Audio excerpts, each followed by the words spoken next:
नमस्कार दोस्तों, आज हम आपके सामने चूहिया का स्वयंवर कहानी लेकर उपस्थित हैं। गंगा नदी के किनारे एक तपस्वियों का आश्रम था। वहाँ याज्ञवल्क्य नाम के एक मुनि रहते थे। मुनि एक नदी के किनारे जल लेकर आचमन कर रहे थे कि पानी से भरी हथेली में ऊपर से एक चूहिया गिर गई। उस चूहिया को आकाश में बाज लिए जा रहा था। उसके पंजे से छूटकर वह नीचे गिरी। मुनि ने उसे पीपल के पत्ते पर रखा और फिर गंगा जल से स्नान कराया। चूहिया में अभी भी प्राण शेष थे। उसे मुनि ने अपने प्रताप से कन्या का रूप दे दिया और अपने आश्रम में ले आए। मुनि पत्नी को कन्या अर्पित करते हुए मुनि ने कहा, इसे अपनी ही लड़की की तरह पालना। उनके अपने कोई संतान नहीं थी, इसलिए मुनि पत्नी ने उनका लालन पालन बड़े प्रेम से किया। 12 वर्ष तक उनके आश्रम में पलती रही वह कन्या। जब वह विवाह के योग्य अवस्था में हो गई तो पत्नी ने मुनि से कहा, नाथ, अपनी कन्या आप विवाह के योग्य हो गई है, इसके विवाह का प्रबंध कीजिए। मुनि ने कहा, मैं अभी आदित्य को बुलाकर इसे उसका हाथ सौंप देता हूँ। यदि इसे स्वीकार करना होगा तो उसके साथ विवाह कर लेगी, अन्यथा नहीं।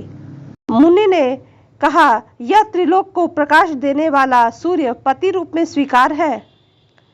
पुत्री ने उत्तर दिया, तात, यह तो आग जैसा गर्म है, मुझे स्वीकार नहीं।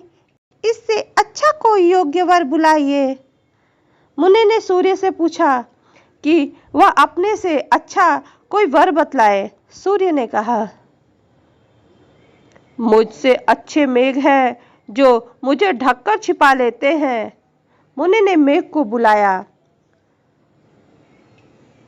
क्या यह तुझे स्वीकार है? कन्या ने कहा, यह तो बहुत काला है, इससे भी अच्छे किसी वर को बुलाओ। मुनि ने मेघ से भी पूछा कि उससे अच्छा वर कौन है। मेघ ने कहा, हमसे अच्छा वायु है जो हमें उड़ाकर दिशाओं में ले जाती है।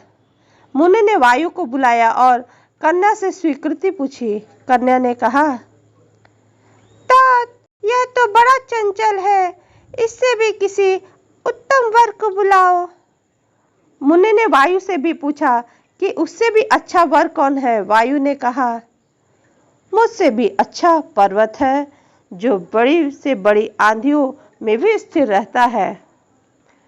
मुनि ने पर्वत को बुलाया तो कन्या ने कहा, तात, यह तो बड़ा कठोर और गंभीर है, इससे अधिक अच्छा कोई वर हो तो बुलाओ। मुनि ने पर्वत से कहा कि वह अपने से भी अच्छा कोई वर सुझाए। तब पर्वत ने कहा, मुझसे तो अच्छा चूहा है जो मुझे तोड़कर अपना बिल बना लेता है। मुनि ने तब चूहे को बुलाया और कन्या से कहा, पुत्री, यदि यह मूषक राज तुझे स्वीकार हो तो तुम इससे विवाह कर लो। मुनि कन्या ने मूषक राज को बड़े ध्यान से देखा। उसके साथ उसे विलक्षण अपनापन अनुभव हुआ। प्रथम दृष्टि में ही वह उस पर मुग्ध हो गई और बोली, मुझे मूषिका बनकर मूषक राज के हाथ सौंप दीजिए पिताजी। मुनि ने अपने तपोबल से फिर उसे चूहिया बना दिया और चूहे के साथ उसका विवाह करा दिया। धन्यवाद दोस्तों। यदि आपको ये कहानी अच्छी लगी हो तो प्लीज़ इसे लाइक से या सब्सक्राइब करना ना भूलें।